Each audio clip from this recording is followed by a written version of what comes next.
What if I were to tell you about an investment which might just be my best investment ever? Immune to stock market crashes. This investment can be sold in almost any currency. This investment is guaranteed to increase in value. I'll give you a caveat, but guaranteed to increase in value.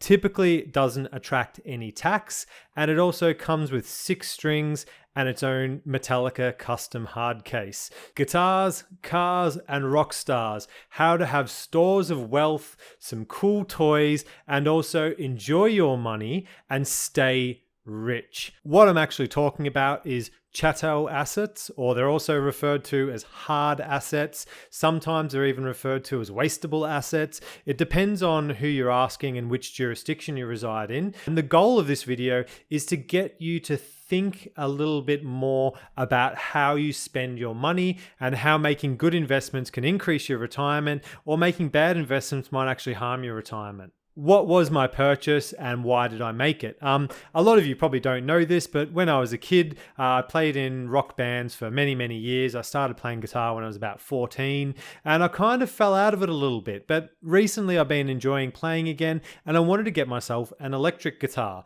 So I was on Facebook Marketplace and on all the online stores, and I realized that a new Ibanez guitar, or something which would be good, is going to cost me about $1,000 to get something decent. So that was kind of my rough budget. But whenever you buy something brand new, just like with a car, if you buy a brand new generic guitar, even if it's a good one, it's going to lose 30-40% of its value the second you plug it in, just like when you drive a new car off the lot. And as I was shopping, I happened to see it. There it was. And it was number 3 of 300 ever made, custom Kill 'Em All Metallica LTD guitar. Now this guitar ticked all the boxes that I wanted as a guitar.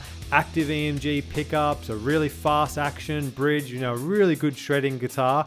But being number 3 of 300 from the first album ever made by Metallica, it also had some collectible value as well. It was a cool toy to own. So now we've got something which is ticking more than one box. So these are the kind of things I want you guys to think about. And there are a few different areas you can look into and think about before you go making these kind of purchases. As I said at the start of the video, this guitar is guaranteed to make money. Well, how do you kind of guarantee something like this? So let me give a caveat. If you had 5 guitar experts appraise this guitar, they'd probably all come back to you with a value which is, if they're good at their job, very, very close to each other. And if we took the mean or the median value of those appraisals, if you took the guitar, say if it was worth $1,000 today, I could guarantee you that in 5, 10, 15, 20 years time, that guitar is only going to increase in value. We can see that by other musical collectibles or other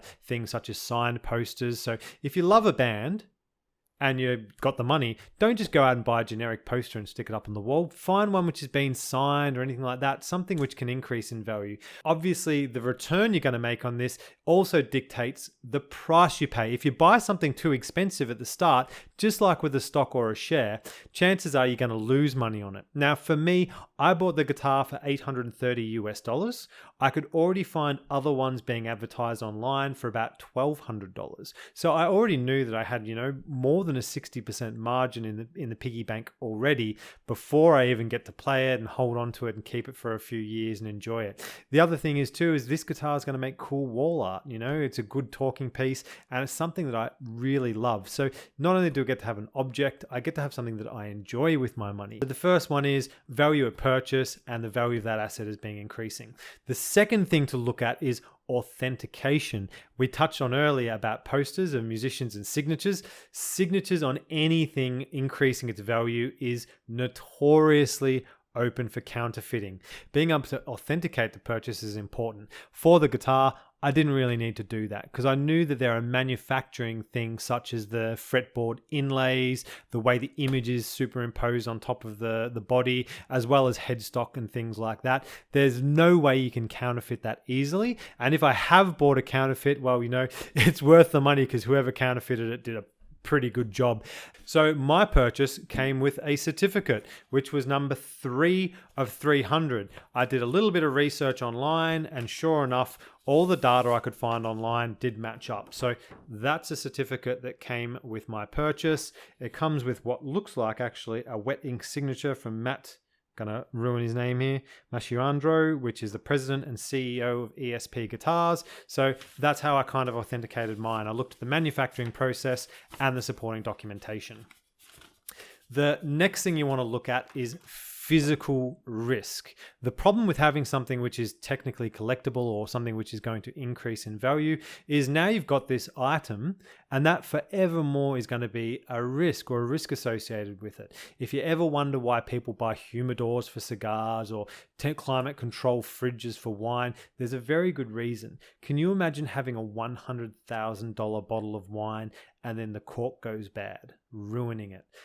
Just like with this, posters on walls can get scratched, guitars can get dropped. You got to make sure you're also looking after the asset from a physical risk standpoint. The final thing we'll talk about is insurance. Make sure if you're going to have some of these toys and they are valuable to you, you're at least insuring them, or they're able to be insured, or you take really, really good care of them, guys. And those are the things I wanted to talk to you about today, how you can take your money, have fun with it. Typically, so much of investment, you always hear me say, take the emotion out of it. In this week's episode, I'm saying stuff that, put all the emotion into it. Enjoy your money, purchase something which can be easily replaceable with an asset which increases in value rather than decreases. And this can be replicated across many things. Like we said before, if you enjoy a band, get a signed poster which is collectible. If you are looking at a car, a brand new car isn't going to increase in value. Whereas if you this is very difficult with vehicles, but if you happen to buy one which in 5 years' time might start to become a collectible and it's in good condition, the maintenance cost might actually be outweighed by the increase in that vehicle's value.